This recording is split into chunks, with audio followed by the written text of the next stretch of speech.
Good afternoon, Raider Nation. My name is Brent Johnson. I'm here with Coach J.B. Bergeron of our Red Raider varsity boys basketball team. Brent, good to see you again. You know, I've seen you all day and all week. It's been a couple of weeks since our very first show. It has. This being the second edition. Coach, we got a few games under our belt we're going to discuss here in just a moment. You know, we're going to get your thoughts on those games, my thoughts on those games. I've been at all but one. And, you know, we played some upper classifications. We got a big game coming up this Friday night. We do. Not only for our boys, and it is region competition, but it's a big game for our community, Coach. Well, you know, it's our first home game of the year, and I know expectations are high, and I've placed them there. But it is a big game. I'm looking forward to a great turnout, and you know, the community will see a different type of basketball, and they'll hopefully be exciting type of basketball, as you've seen. But we're getting better every day, Brent. We've got a long way to go. I'm aware of that. But you know, we're dealing with a group of young men that, for the most part, have never played varsity basketball. You know, they're played behind some talented young men that came before them, and so now it's their time to shine. And there's nothing that can get experience for you unless you're playing. And so, you know, as you talked about earlier, we opened up against Coffee and we're within 5 at half.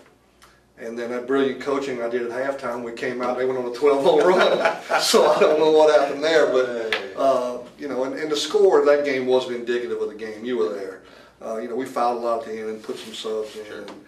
So that the score wasn't indicative of how competitive we were. That's right. But what we did do is came back and looked, and the best teaching tool I had so far was the film of that game. Because defensively, we were just weak in a couple of areas, and boy, we fixed that right away. So, you know, we come out the next night against Toombs and hold them to 51 points, and I saw where they just beat somebody by 30. And so, you know, we held them to 51 points and then turned around and held Wayne to 48 points. It was tied at 39, and we'll go into more detail how you want to do it. But we tied at 39 with 2 minutes to go with the ball and don't score again. So, but we're going to be competitive, Brent, and we're going to get better every day. But the one thing you can be assured of is when you watch us play, we're going to play hard. Yeah, we are going to play hard, and we're going to play as a team. And you know, if you can start there, then you can build. That's a pretty good foundation. And again, we're going to play hard and we're going to play as a team. Well, I think the more people that come out and watch the Red Raiders, and again, we've been away, so that the crowd's been a little slimmer. But I'm telling you, if things come to fruition like we feel it's going to, we're going to be carrying a crowd with us to some of these away games, and they're going to see more of the Red Raiders, not just at home. And I look forward to that. And you know, it's. I wrote a little note in our program that we're printing now. Basketball is truly a fans' game. You know, the whole thing about basketball is the fans are closer to the court there, and you can get involved. You can see the faces of the kids, and you know, you kind of can take ownership of what's going on. And so we're going to play a style of basketball I think the fans here are going to enjoy. And more importantly for me, I think they deserve it. You know, I've done a lot of research, as you well know, on the history of the school and the basketball program, and they've had some good years here in the past. We sure have. And we're going to try to get back to there. But we've got a unique group of kids. We don't really have a superstar, but we've got a group of really good players. That's right. And so as they play together every day, both defensively and offensively, we're just getting better as a team. Well, you elaborated at the Coffee game. We're just down by a handful of points at halftime. You say you go into halftime. Now, this is your first game experience with these kids at halftime. So you're still learning, feeling them out, and what you can say to them, and how hard you can be on them. Or obviously, whatever I said at half, I'm not going to say again. But again, it's a learning curve for you as well with these young men, because it's different. Okay, what you say about summer? You play some competitive basketball, and you practice. It's different. It's different. I mean, when you put that Bacon County jersey on, it counts on your record, and you know you pay admission to get in. All that's different, and our kids. And Coach Kofer and I have talked about this, Brent, and I've talked openly with you about it. These kids, they'll play hard. I mean, they will. Boy, they'll play hard till the whistle blows. But there's still a mindset here that we're going to learn. You know, you can learn how to win. Yeah. You can learn how to win. And I'm not saying these kids aren't winners. That's not what I'm saying. There's a difference. There is. Because they play hard, and I wouldn't trade them for anything. I'm so proud and privileged to be here. But we've got to get that mentality that we expect to win. I'm a salesman at heart, and a good salesman hopes to close a deal. A great salesman expects to close a deal. And we've got to get where these kids expect to win when they step on the floor. And we'll figure that out. We'll talk about it in practice every day.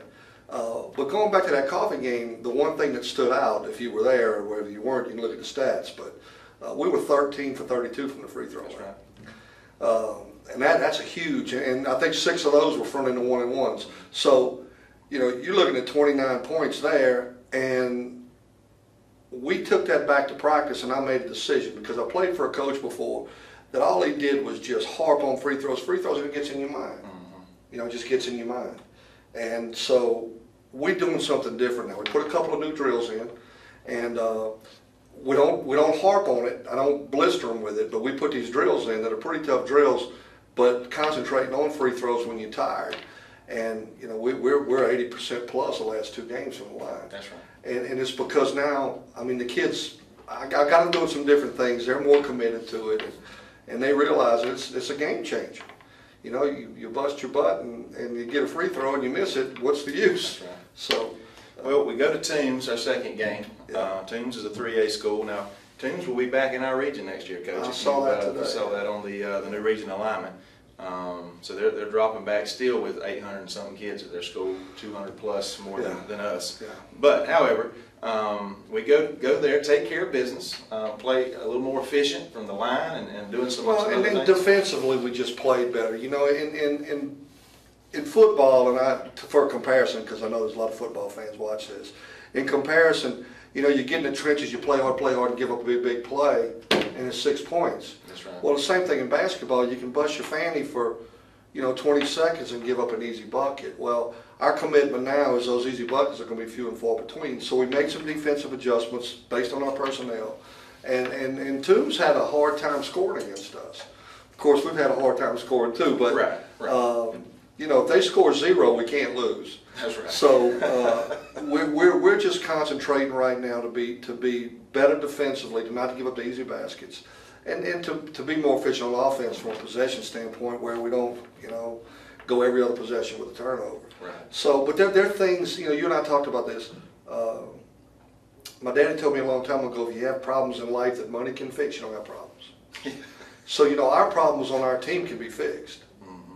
And so we're working on them every day. And you're right. The more I learn about these kids, the more they learn about me.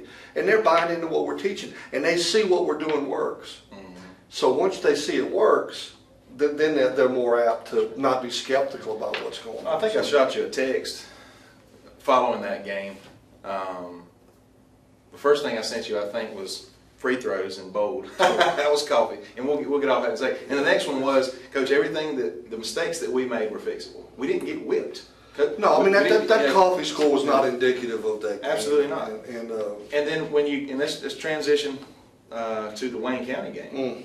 Coach, we didn't get whipped that game. And that game, and I posted on our BCTV broadcasting Facebook thing. I said, folks, if you went to the game, you will know that the score could have easily been opposite. We could have easily beaten them by 9 points as well.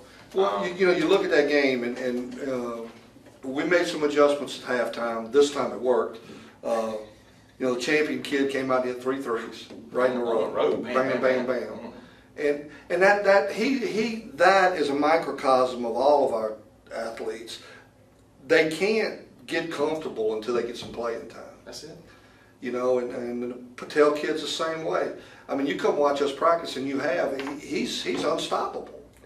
But until he gets that game time experience and gets that under his belt, then he's always thinking about, and he's too good a player, too smart a kid for that to happen. So at halftime, I told Elijah, I said, Elijah, you're going to play yourself out of this funk, or you're going to play yourself to the bench. And the ball's in your court. I'm not taking you out. You decide.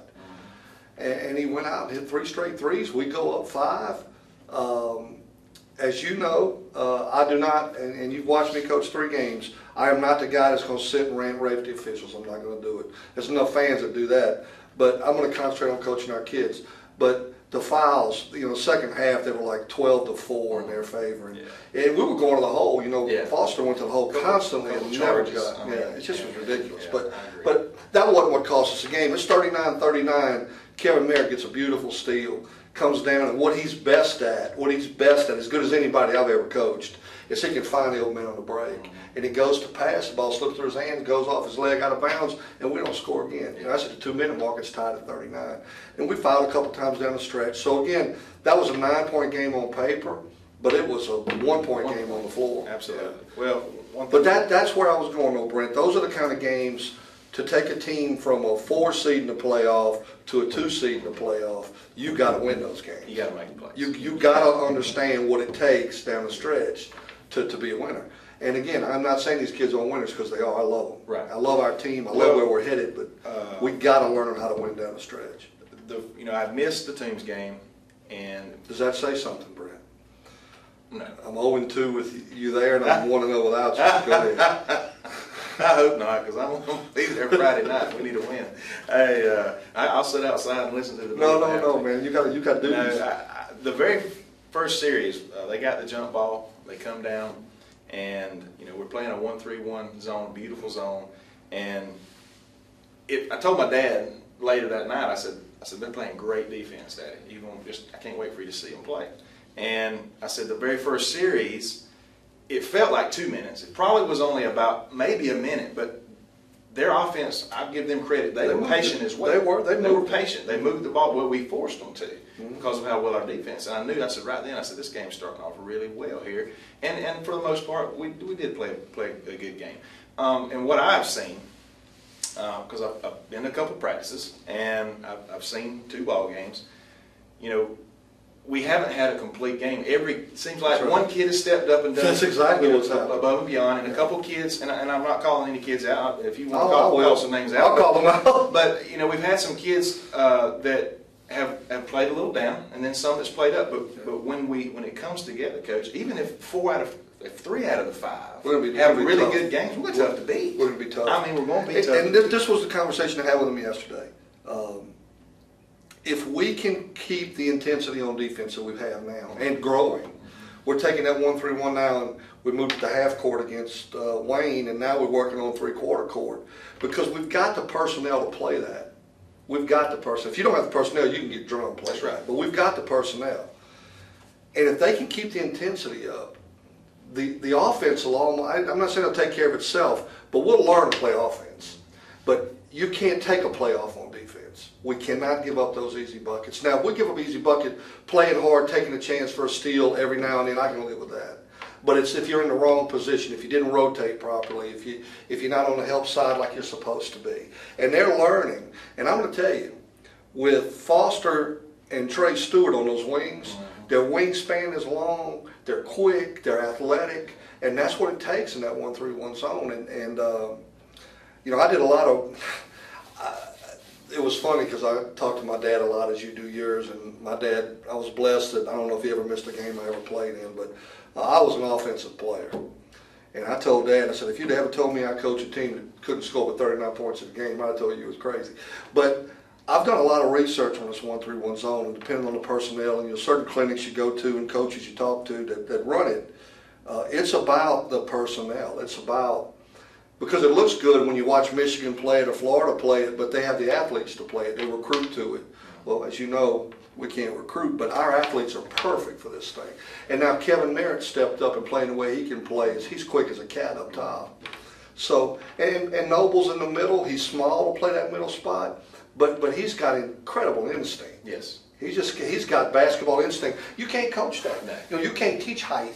That's you right. can't teach instinct. He's got it. So we've got the personnel, and I think we're going to be fun to watch them, as we get better and more comfortable doing it. Well, let's take a quick break, and when we come back, we'll talk a little bit more about. I love it because you're so enthusiastic about these boys. You can talk a little bit about what these kids have done and how they've matured over even just these 3 games. Yeah, well, let's talk about that. We'll talk about them individually when we get back, and we'll mention right now that all of you that are home watching this, we have our very first home basketball game this Friday night, December the 4th.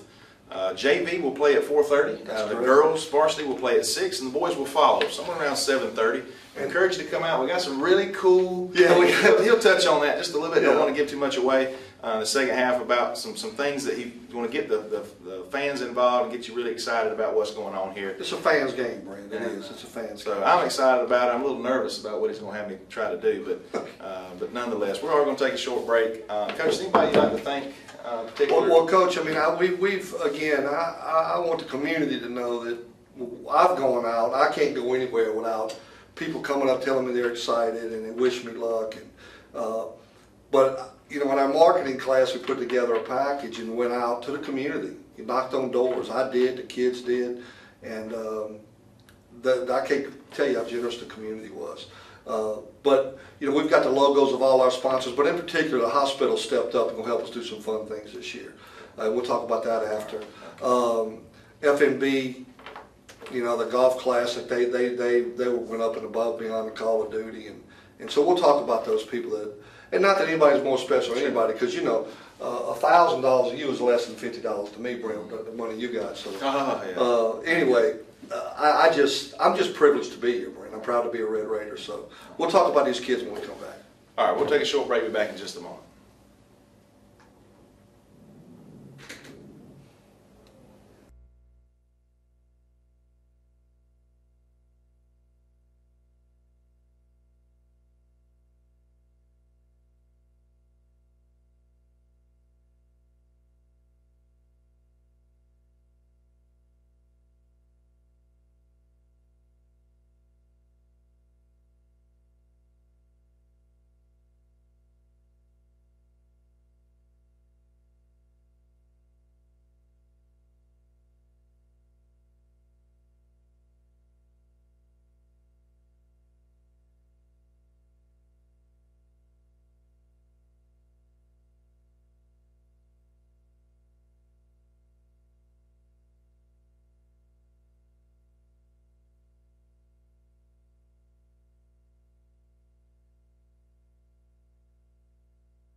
Welcome back, Raider Nation, to the Red Raider Basketball Coaches Show with Coach J.B. Bergeron and myself, Brent Johnson.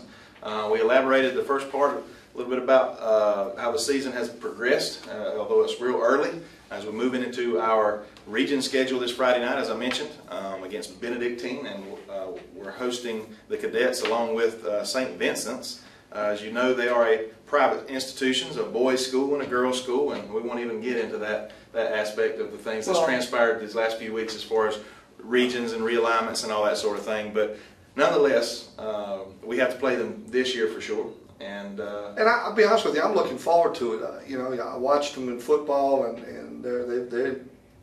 Mm-hmm. And you know, we hadn't beat them in at least 3 years. Mm-hmm. So. Again, it's a new era in our basketball. That's right. And we're gonna just suit up against whoever's on the other side. But again, I think defensively, if we can keep playing like we're playing, Brent, we'll be in games. You know, once we get the offense figured out, then we're going to be tough to beat. But we're concentrating right now just on being sure that we've always got that defensive intensity going. And you're talking about kids and positions, and the one thing that really I haven't figured out yet, you know, you always want that superstar. You always want that one guy you can go to. You always want, and we've got, I don't know if we've got superstars, but we've got kids, we're 10, 12 deep that can play. You know, right. and they all have their certain talents and their gifts, and they bring different things to the team. And so it's going to be my job to try to make all that gel. And without, you know, a Kwame Brown or you know what I'm saying? Right. And we did the starting lineups, which will be fun. But you know, I don't know if you noticed when we did them, we put them all as guards because I noticed that. Because they're not, we don't have a center, we don't have a true power forward. We've got athletes, and I just briefly 10 seconds on each one. That they'll enjoy watching Trey Stewart play. He's just athletic. He's a slasher. He plays hard every single minute. I've got to watch him to be sure he's in the right places defensively because he gets so excited and he's so athletic that you stay in control. Yeah, I want him to be himself, but he's got to play within the concepts that we're trying to do defensively. And then on the other side of that zone is Lane Foster, who, as you know, he's like a cat. That young man can dominate a game if he's on. I mean, he can take over. I told my dad, he can take over. He can take over a game. He's not afraid to go to the hole. He's strong. He can jump. He's got ups. And he's so long. I don't know what his wingspan is. It's out there. He's 6'3" top to bottom, but I bet you his wingspan, Brent's 6'7" or so. And as is Champions, and we got him starting in the back on Friday, and he's 6'4", and his wingspan is he's probably 6'8" wingspan. So, and like I said earlier, Noble's in the middle. He's got great instinct. He's easy to coach. He works hard. He wants to win. And I think not the missing link, but a key to us this year is going to be how Kevin Merritt responds. Kevin's had some ups and downs at this school, and when I got here, for him and for me, it was a new day. And he's really responded to what I'm doing, how I'm doing. He's taking a leadership role. And all I can do is judge a kid by what's happened with me. That's right. And he's respectful, and boy, can he ever get the ball to the open man. And so a lot of what we do is going to hinge on, how he responds to some responsibilities that we have. Well, that's the first time I've seen him play. There you go. And even at practice, because he had some disciplinary stuff going on that we obviously can't elaborate on. But he's he's back. I thought he played well. He did in Wayne County, considering in that being put in that situation. Like I said, he's got so much upside, and with the ability to make plays. But we've got him, Parth Patel, and Dylan Booth as seniors. They have between the three of them have 0 time varsity playing time. Lane and Stewart and Peyton have some varsity playing time, but it doesn't amount to anything. Right. So really what we have out there are 14 guys that have not played varsity basketball. That's bad in a certain way, but in another way it's a good thing. They'll grow together, they'll learn to trust one another, they'll learn to become a true team. And talk about roles, Dylan Booth's come off the bench every game and gave us a spark every time he's got in there. Oh, when he came into coffee, he comes in and I could hear people talking, there's old Booth, and he knocks down 2-3 pointers like it's nobody's business, So, and again, he knows. And he's working hard on his weaknesses right now, and I love him for it. He's working hard defensively on his footwork, and we talk about it all the time. When Dylan goes in the game, he's going to be the slowest guy on the floor. Yeah.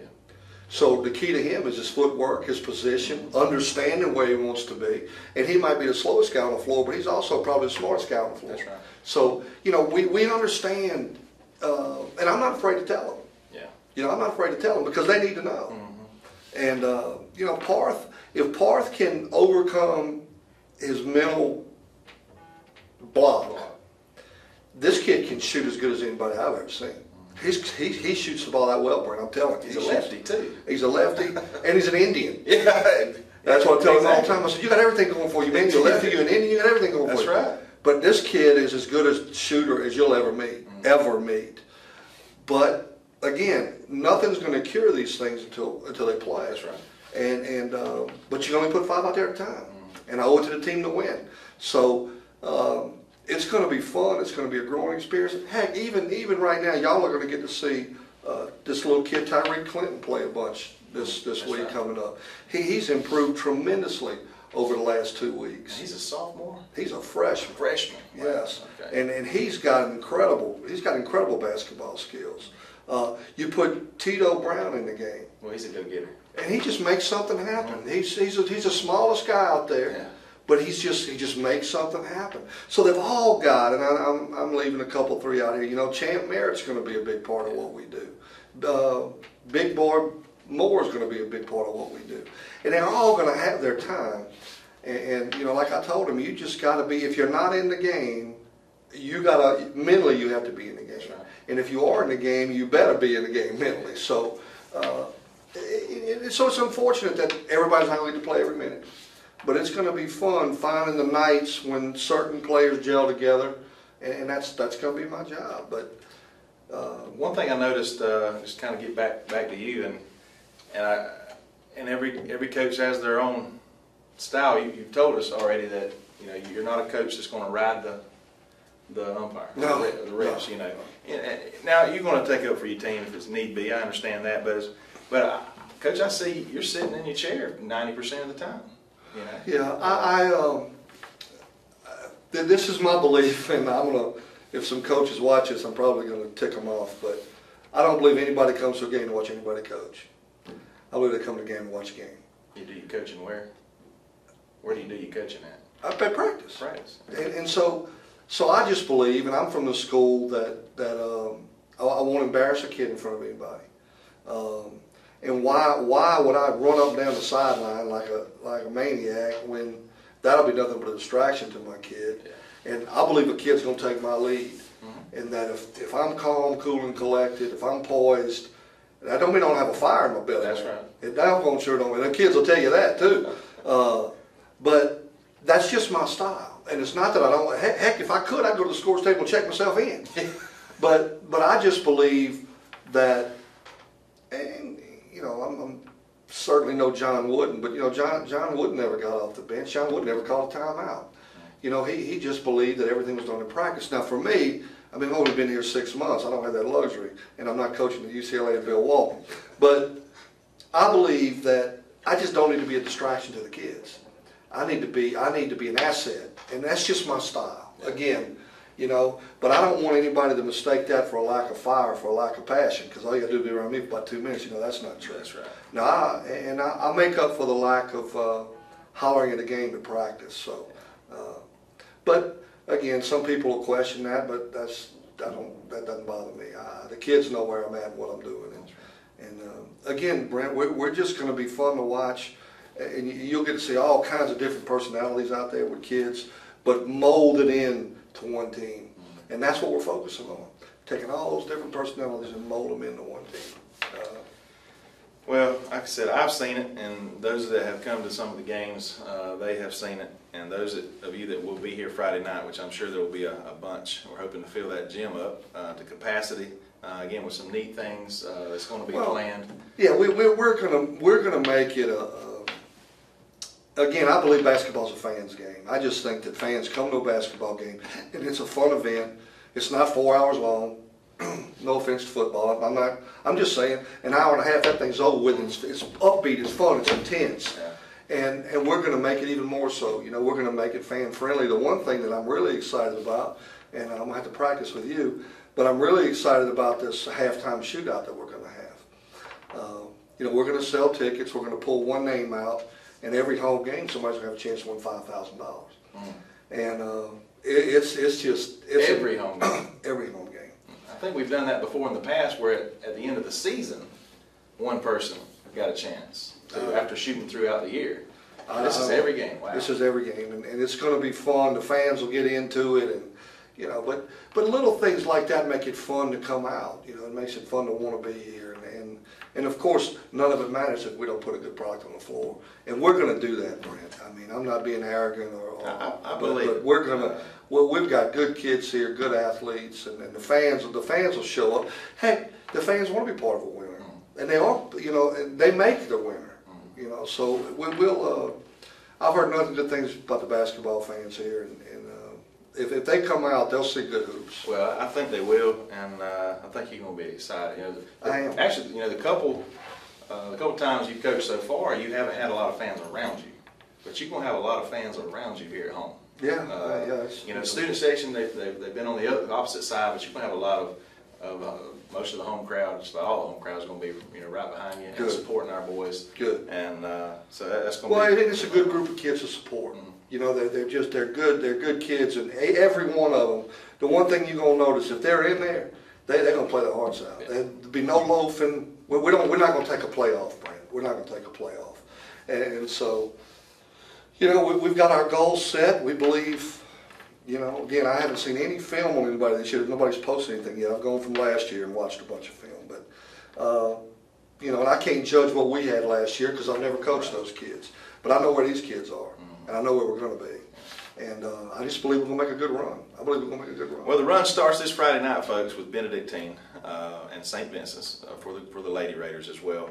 Next week's schedule, I'll look at it here so we don't get it wrong. We're going to travel to Jeff Davis next Tuesday. We want a whole big crowd to go there because I mean, if you haven't learned it yet, you will. Yeah, that's all I heard about. Huge rivalry. But here's the beauty of this thing: if we can win it, you know, if we can win at home against Benedictine, I believe people follow us. Jeff Oh, I believe. Well, Coach, I'm just tell you like it is. We could be 0-20, and people's going to go to Jeff Davis. Okay, Well, but worst will be 0-1 in region play at worst. But I feel confident in a victory this Friday night. But then we're going to be back at home next Friday night with McIntosh County Academy. So again, we got full swing now. We'll have a short break through Christmas in a couple weeks. Well, y'all will have a short break, but we're going to tell them real quick, Coach. Well, we've made a trip. We're going to play in a Christmas tournament in Louisiana. We're gonna. The kids are so excited. I'm excited for them. This will be a big deal for them. But we're going to leave here the day after Christmas. We're going to stop and practice at University of Mobile. We're going to drive into Baton Rouge. The next day we're going to practice at LSU. And then, you know, LSU's got the best player in the country. They'll get to meet him and watch him practice. Then we'll do some tour. We'll tour the largest university, black university in the country, Southern University. We'll tour it. We've got some educational things planned for them. And then we'll bring our style of Georgia play to a Louisiana Christmas tournament that I think we'll be competitive in. You know, it's a very competitive tournament with some big schools, but you know, these little old boys from South Georgia just go over there and see what we can do. But it's just it's going to be a great opportunity for the kids. You know, I went to the Board of Education, presented the idea to them, and they were just thrilled, and kids are thrilled. So this old Cajun and my assistant coach and 14 young basketball players going to head west and just, you know, experience a lot of things. Have some fun. Yeah, we will. Yeah, we will. And that's what it's going to take. That's what those kind of things will take for us to gel as a team and get to know one another. But again, Brent, I know you and I can talk about this all day. I think they'll see good teamwork. I think they'll see people playing hard, not afraid to play defense. Yeah. And it'll be a fun style of play to watch. And then we're gonna, like Brent said, we're gonna do some fun things at the game for the fans to make it fun. So. Well, we're gonna wrap this up for the second edition of the Red Raider Basketball Coaches Show with Coach J.B. Bergeron and myself, Brent Johnson. I want to thank you for viewing. Thank you for supporting. Thank you, Brent. These young men and our whole school. I see it, you know, week in and week out throughout the year with me being involved with a lot of different aspects of not only athletics but other things going on. So we thank you again, community, Raider Nation, for supporting our student athletes. And Coach, we'll be back next week. We'll probably wait till after the JD game, like maybe today on a Wednesday, to have the show, to have two games to kind of discuss. So we'll see you guys in the middle of next week, hopefully celebrating 2 region victories. Go Red Raiders. Go Raiders.